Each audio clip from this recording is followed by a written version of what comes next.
Assalamualaikum warahmatullahi wabarakatuh. Alhamdulillahirabbil alamin. Assalatu wassalamu ala asyrafil anbiya'i wal mursalin wa ala alihi wa sahbihi rasulillahi ajma'in. Amma ba'du. Faqad qala Allah ta'ala fil Qur'anil Karim, a'udzu billahi minasyaitonir rajim. Bismillahirrahmanirrahim. Ya ayyuhalladzina amanu kutiba alaikumus syiyam kama kutiba alal ladzina min qablikum la'allakum tattaqun. Wa fil hadits faqala ahbirni ma faradallahu alayya minas syiyami faqala syahru ramadana illa an tatawwa. Awalan hayya bina nashkuru syukran katsiran ila Allah ta'ala alladzi qad a'tana rahmatan wa hidayatan hatta nastati'a an najtami'a fi hadzal makanil mubarak biqauli alhamdulillahi ala ni'matil iman, alhamdulillahi ala ni'matil islam, alhamdulillahi ala ni'matil hidayah, alhamdulillahi ala ni'matil hijrah. Salawat besertakan salam marilah kita curah limpahkan kepada Nabi Muhammad SAW, yang mana karena zaman nenek-nenek makan gegetuk di depan rumah sampai zaman nenek-nenek main Facebook di depan rumah.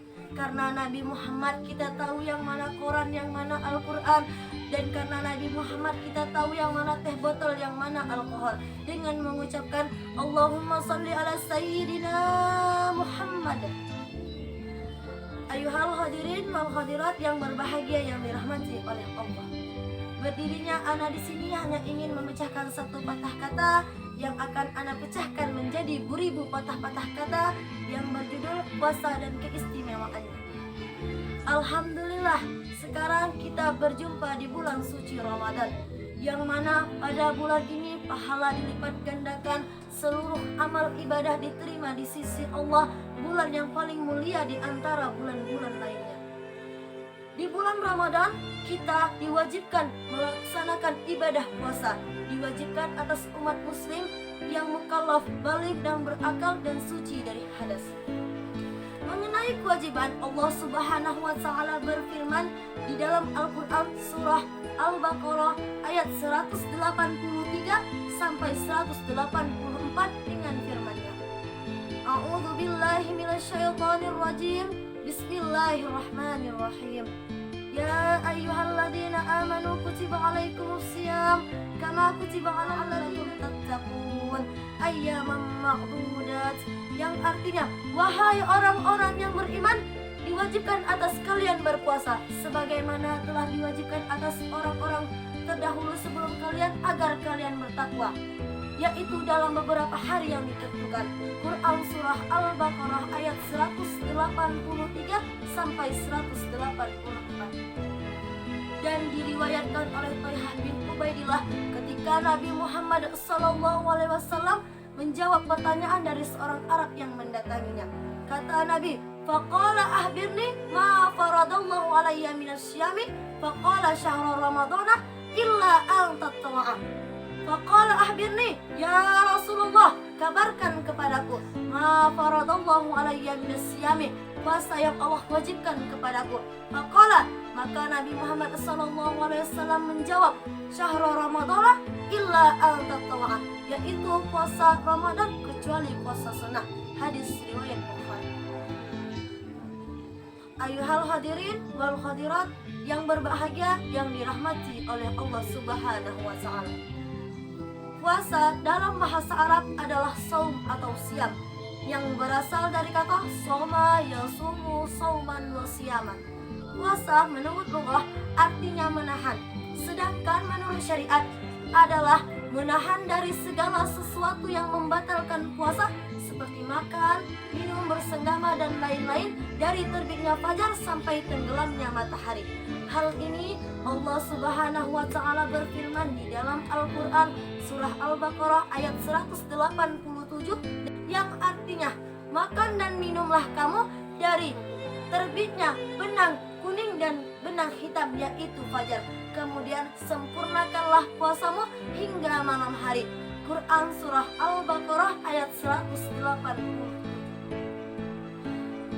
hadirin wal hadirat yang berbahagia yang dirahmati oleh Allah. Puasa merupakan ibadah yang sangat mempunyai banyak keistimewaan. Puasa juga merupakan ibadah yang sangat unik karena Allah dan hambanya lah yang tahu apakah ia berpuasa atau tidak. Ada beberapa keistimewaan dari kita berpuasa. Kita harus tahu karena kalau kita tahu, kita akan rajin dan semangat di dalam melaksanakan ibadah puasa. Jangan ketika disuruh puasa timbul suatu perkataan, apa sih manfaat puasa?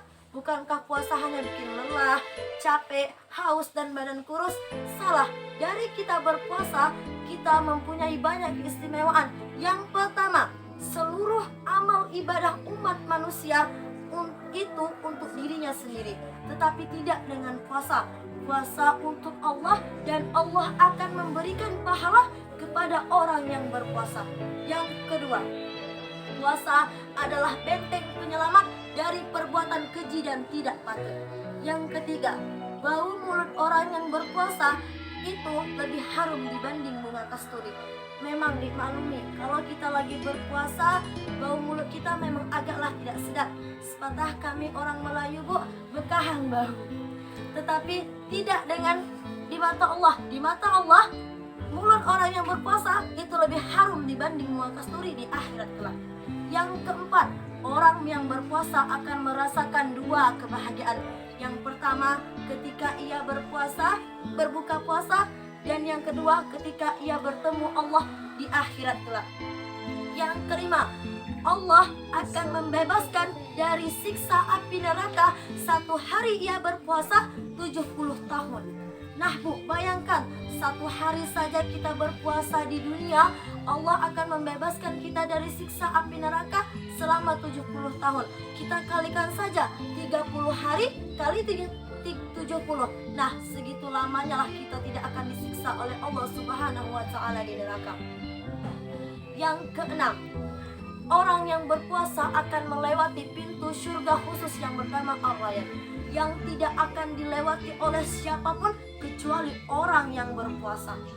Yang ketujuh, puasa akan menjadi syafaat di hari kiamat kelak. Yang kedelapan, kesehatan orang yang berpuasa insya Allah akan terjaga, karena pada saat ia berpuasa sistem pencernaannya beristirahat sebagaimana anggota-anggota tubuh yang lainnya. Hadirin wal hadirat yang berbahagia yang dirahmati oleh Allah Subhanahu wa taala. Sudah jelas bagi kita Bu, kalau puasa merupakan ibadah yang serat makna dan hikmah, karena Allah Subhanahu wa taala yang maha hikmah, yang memerintahkan sesuatu banyak mengandung kemaslahatan tanpa memudaratkan apalagi kesengsaraan. Semoga dari kita tahu apa saja hikmah dari berpuasa, keistimewaan berpuasa, kita semakin rajin dan semangat di dalam melakukan ibadah puasa. Semoga ibadah puasa kita di bulan ini semakin semangat karena Allah Subhanahu wa taala. Mungkin hanya ini yang dapat Ana sampaikan. Jika banyak kata-kata yang kurang berkenan di hati, mohon dimaafkan yang sebesar-besarnya karena Ana pun masih dalam proses pembelajaran. Hadanallah wa iyyakum ajma'in. Unzur ma qala wa la tanzur man qala. Assalamualaikum warahmatullahi wabarakatuh.